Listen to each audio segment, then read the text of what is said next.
Okay, what do we have here? Okay, cool. So what we're doing here, okay, we got wisdom, and we're using Q-learning, but with a large language model injection. Okay, we're also generating frames, and the reason we are generating these frames is because we have this replay function, more of a generative. Replay. Okay. So here, basically, we have in Matplotlib, we can actually move around. See, it's very predictive. It's very predictive.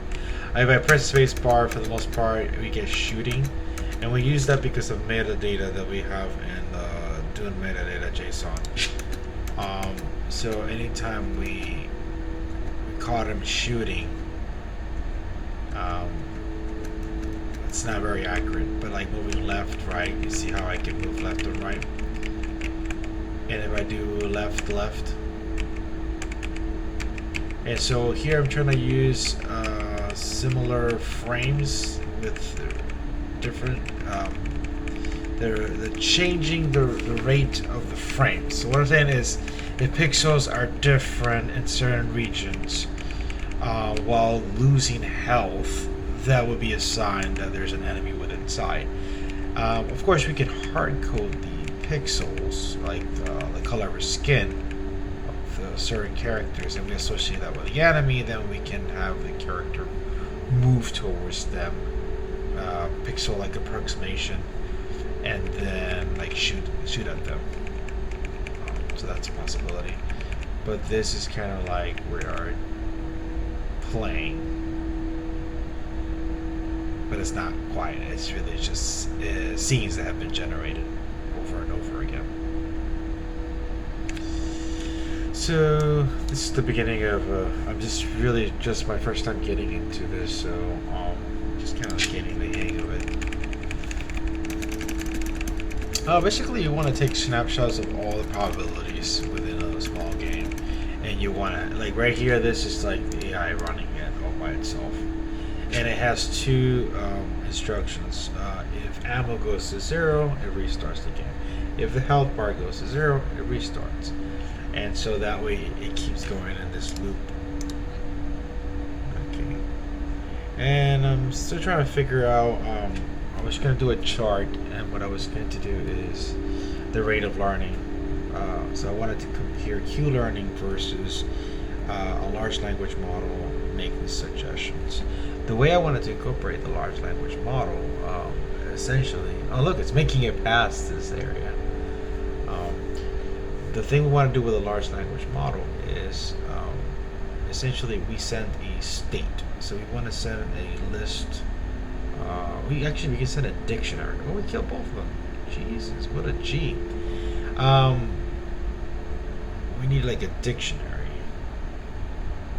where we can send it to a large language model, a dictionary of various states and different things we have done it, and then have it analyze that and then give us a better suggestion. Then we would take that suggestion and compare it in parallel with Q-learning and see which one's performing or outperforming. Then we can also put a penalty and reward for either or.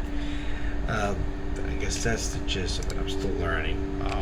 In terms of my replay function or my generative game, so basically playing a game by just using frames, I guess collecting more data would be, how much am I have here? So about 800 megabytes. So about 4,000 frames, and let's see. So the way the metadata works is it has the image that is associated with the movement, whether it's turning right, shooting, and then we also want to capture the health, the ammo, what kind of rewards, and timestamps. I guess we could also introduce, like, based on the time differences, we can see the close approximation between the the frames. We can even either randomize it that way to create noise, and then I don't know. That might be something we could do. Maybe I'm thinking too much, but yeah, just captures the state essentially. You got all the images here.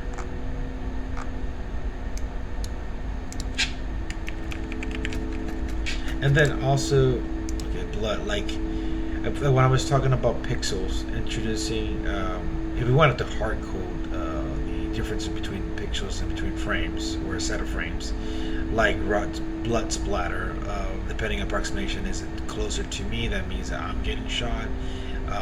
Also, like, is the enemy shooting at me? Like the orangey. Like if it detects that, that's where an enemy is at, so turn towards that, shoot at that. If you don't get your health decrease within a certain amount of time, that means you killed that enemy or you moved away. So it's actually pretty cool because like you kind of get to combine all types of programming. See that I could do that frame.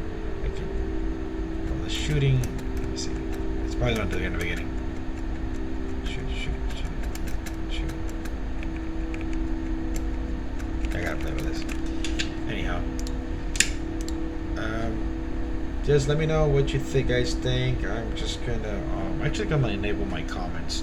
I have my comments disabled for every video, but it's kind of feeling like I'd rather take bad criticism because at least I can learn something. I'm not an expert. So anything you want to share, any books or resources you want to send my way, I would definitely appreciate it. Thanks for watching. Just like and subscribe. Very small channel, but you know, it might take me 10 years before I can get a good number of followers.